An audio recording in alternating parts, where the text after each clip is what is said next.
আমাদের বাঙালির রসুই ঘরে মা ঠাকুমাদের সময়কার এমন বহু রান্না রয়েছে যা আজ বিলুপ্ত প্রায়।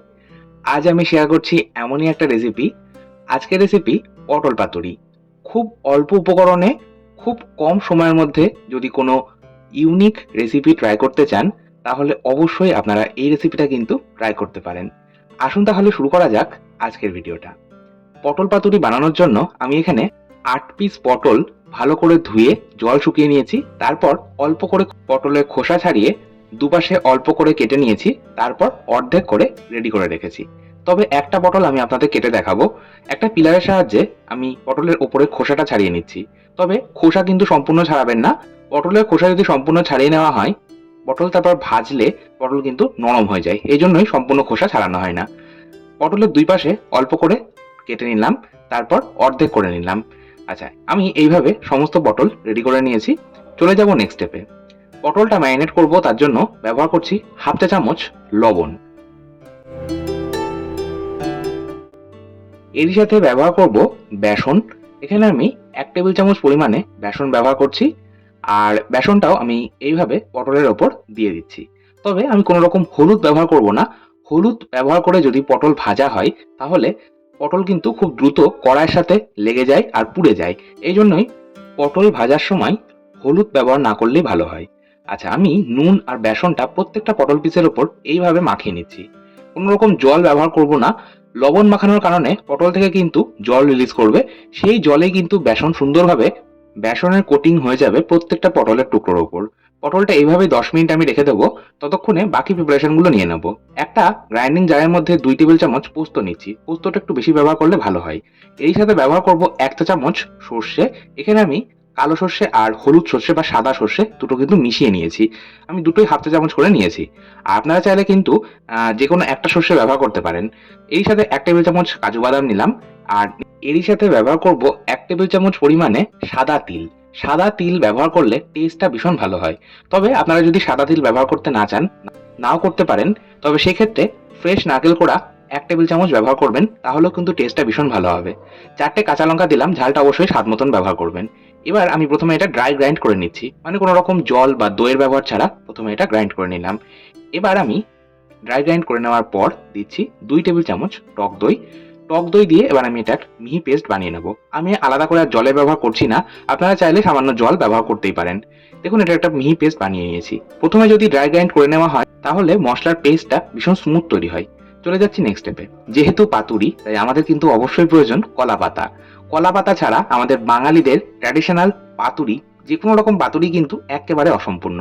আমি এখানে কলা পাতা টুকরো করে নিয়েছি। আর কলা পাতাগুলো আমি ধুয়ে জল ঝরিয়ে নিয়েছি। এখন গ্যাস বার্নারটা অন করে নিলাম। আর টুকরো করে রাখা কলা পাতাগুলো আমি এইভাবে একদম সরাসরি আগুনের ওপর সেঁকে নেব। চাইলে আপনারা কলা পাতাগুলো গরম জলে ১০ মিনিট একটু ভিজিয়ে রাখতে পারেন, তাতেও কিন্তু নরম হয়ে যাবে। আবার চাইলে তাওয়ার ওপর শুকনো তাওয়ায় আপনারা একটু পাতাগুলো সেঁকে নিতে পারেন, তাতেও কিন্তু পাতাগুলো নরম হয়ে যাবে।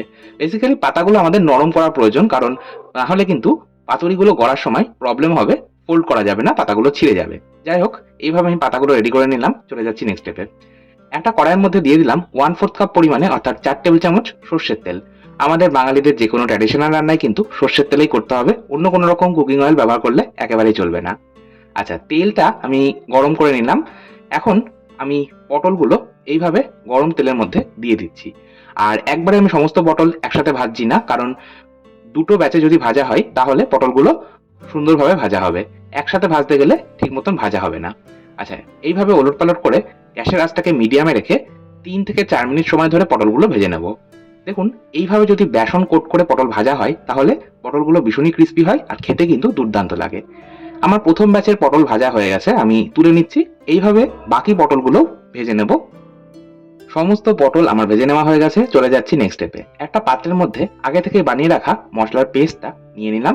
গ্রাইন্ডিং জারের মধ্যেই ৩ থেকে ৪ চামচ মতন জল দিয়ে লেগে থাকা মশলাটা ধুয়ে দিয়ে দিলাম।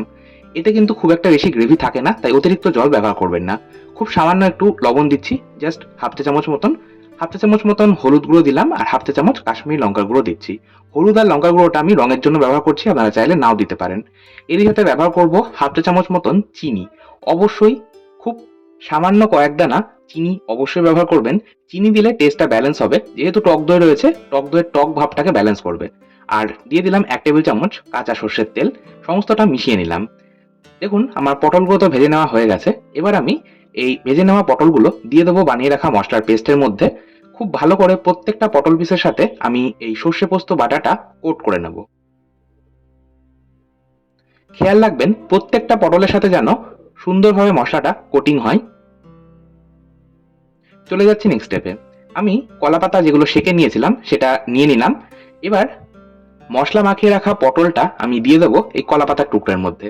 তবে আমি এখানে আলাদা আলাদা করে ছোট ছোট পাতুরি তৈরি করছি না, একসাথে সমস্ত আমি পটল দিয়ে দিচ্ছি একটা বড় পাতার মধ্যে। এই একটা পাতুরি আমি তৈরি করব বেশ বড় করে। যেহেতু আমার কাছে বেশি কলা পাতা নেই, এই জন্যই আমি একটাই বড় করে পাতুরি তৈরি করছি। আচ্ছা, এক্সট্রা যে মশলাটা ছিল সেই মশলা বা গ্রেভিটা কিন্তু অবশ্যই দিয়ে দেবেন, সেটা ফেলে দেবেন না। সবশেষে ওপর থেকে 4 থেকে 5টা মতন চেরা কাঁচা লঙ্কা দিচ্ছি। খুব সুন্দর একটা গন্ধ হবে চেরা কাঁচা লঙ্কা এইভাবে ব্যবহার করলে। এই সাথে 1 টেবিল চামচ কাঁচা সর্ষের তেল দিলাম। আমাদের বাঙালিদের ট্র্যাডিশনাল রান্নায় সর্ষের তেলের পরিমাণটা একটু বেশিই ব্যবহার করা হয়। যাই হোক, সর্ষের তেল যদি এভাবে উপর থেকে দেওয়া হয় তাহলে খুব সুন্দর একটা ফ্লেভার হবে। সবশেষে আমি এইভাবে পাতাটা মুড়িয়ে নিচ্ছি আর খুব ভালো করে একটা সুতলির সাহায্যে এইভাবে বেঁধে নিচ্ছি। খুব সাবধানে কাজটা করতে হবে যাতে কোনোভাবে খুলে না যায়। আর আপনারা কিন্তু চাইলে অবশ্যই ছোট ছোট করে বেশ অনেকগুলো পরিমাণে পাতুরি তৈরি করতেই পারেন। আচ্ছা, আমার একটা বড় সাইজের পাতুরি একদম তৈরি। খুব ভালো করে এটা ফোল্ড করেছি আর 2-3টে পাতা একসাথে আমি সাপোর্ট দিয়েছি যাতে খুলে না যায় একেবারেই। যাই হোক, চলে যাচ্ছি নেক্সট স্টেপে। আমি যে কড়াইয়ের মধ্যে পটলটা ভেজেছিলাম সেই কড়াইয়ের মধ্যে যে তেলটা রয়ে গেছে পটল ভাজার পর, সেই তেলটা পুরো কড়াইয়ের মধ্যে ছড়িয়ে নিচ্ছি আর গ্যাসের ফ্লেমটা মিডিয়ামে রেখে তেলটাকে গরম করে নিচ্ছি। দেখুন তেলটা হালকা গরম হয়ে গেছে, আমি হাত দিয়ে একবার চেক করে নিলাম। এবার একটা খুন্তির সাহায্যে এইভাবে আমি পাতুরিটা তুলে নিলাম। যেহেতু বেশ বড় সাইজের পাতুরি তাই হাত দিয়ে তুলতে গেলে একটু অসুবিধা হবে। খুন্তির সাহায্যে আমি এইভাবে তুলে নিলাম আর এই হালকা গরম তেলের মধ্যে বসিয়ে দিলাম। এটা কভার করে দিচ্ছি। গ্যাসের আঁচটাকে মিডিয়ামে রেখে 5 মিনিট এটা কুক করলাম। 5 মিনিট পর ঢাকা চাপা সরিয়ে নিচ্ছি আর একটা খুন্তির সাহায্যে এইভাবে এটা উল্টে নিলাম। একটা দিক আমার কুক করা হয়ে গেছে, এবার এই অপর দিকটাও আমি কুক করব। তার জন্য আমি আবারও এটা কভার করে দিলাম, গ্যাসের ফ্লেম মিডিয়ামে রেখে 5 মিনিট কুক করলাম। সম্পূর্ণ 10 মিনিট হয়ে গেছে আমি পাতুরিটা কুক করেছি। এবার আমি তুলে নিচ্ছি। আমি যে কড়াইয়ের মধ্যে পটল ভেজেছি তার মধ্যে কিন্তু পাতুরিটা তৈরি করে নিলাম। আপনারা চাইলে আলাদা করে কোনো তাওয়ার ওপর এই পাতুরিটা তৈরি করতেই পারেন। আচ্ছা, আমার পাতুরি একদম তৈরি। আমি সুতোটা একটা কাঁচির সাহায্যে কেটে নিচ্ছি। দেখুন গরম গরম ভাতের সাথে বা রুটির সাথে খেতে অসাধারণ লাগে। আজকের মতো এই পর্যন্তই। আপনারা ভালো থাকুন, সুস্থ থাকুন। ধন্যবাদ।